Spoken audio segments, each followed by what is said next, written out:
Hi, I'm J.W. Rinsler, and I'm here at Skywalker Sound to talk to the amazing Ben Burtt about sound design and editing. My assignment back on that first film was to collect raw material and begin to fashion it into things that I thought might work in the film. So, Ben, how do these ice cube trays fit into that? These were used in the early film. You hold them like this, and you move your arms. Who do you think I am?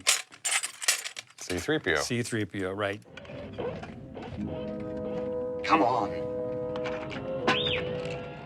You know, Darth Vader's breathing was a sound which has been around for 40 years now. And I went to a scuba shop where they give lessons. And I asked them if I could just record breathing through different scuba tanks. These are a regulator from the 1970s. And you have to pressurize this, put it on a tank in order to get the proper sound. But I had a little tiny microphone. This is the mic that I used. I just stuck it right inside the valve here. And then I...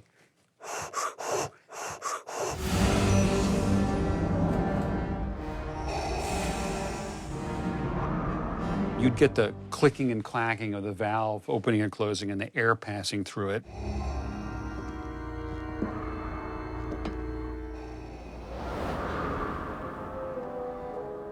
Back on The Empire Strikes Back, I wanted to record sparks and artificial lightning and all of the things I used to see in the old Frankenstein movies. And I had tracked down the gentleman who built all of those props. His name was Ken Strickfaden. He had all the props from those movies. They were all functional. Amazing. I tried to go and record the sounds during the first Star Wars movie, but he said no. And he hadn't been to the movies in a decade. Wow. So he was stunned when he saw the movie. We drove right back to his house in Santa Monica. He turned everything on and created sparks and noises. And fortunately, I had my recorder. And that was all used in subsequent Star Wars films. Can you name one specific scene where you used, do you remember where you used it? Well, the Emperor firing bolts at Luke in the end of Jedi. A lot of that was the Frankenstein stuff. We're still using those recordings today. This is an ARP 2600 synthesizer from the early 1970s. At the time of the first Star Wars movie, this type of musical instrument was just making its appearance. And I tried making some R2-D2 sounds with it, since R2 was an electronic robot. Yeah, you get a little bit of whistling from R2 here. Make him mad.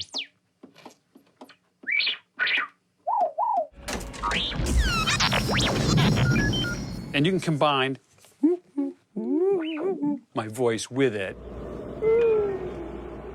It involved a performance which became orchestrated as his language. Hurry, hurry! We're trying to save Han from the bounty hunter. The laser sword, which was the first sound I tried to make, and I had an idea for it immediately after I saw the Ralph McQuarrie art. And those pictures of Luke with a lightsaber, Vader with a lightsaber, and I could kind of hear it in my head. On the campus of USC, I was a projectionist, and when you turn the projectors on, they hummed.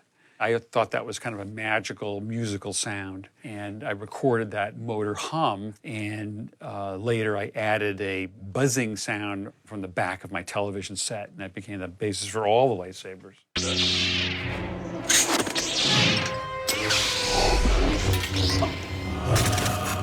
Can you play those isolated sounds, like the movie projector? Yeah. This is the projector motor hum. And then this is the sound of the picture tube. Okay. The blend of those two is the basic bed that's under every lightsaber. The question really becomes, how do you make it sound like it's moving? Well, that's a different issue altogether.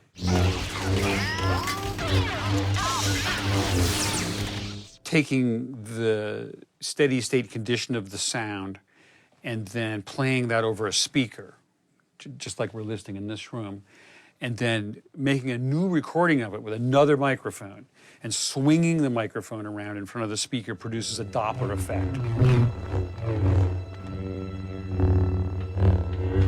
Thanks, Ben, for taking us on this tour of your office. It's always a pleasure to talk with you. You're welcome.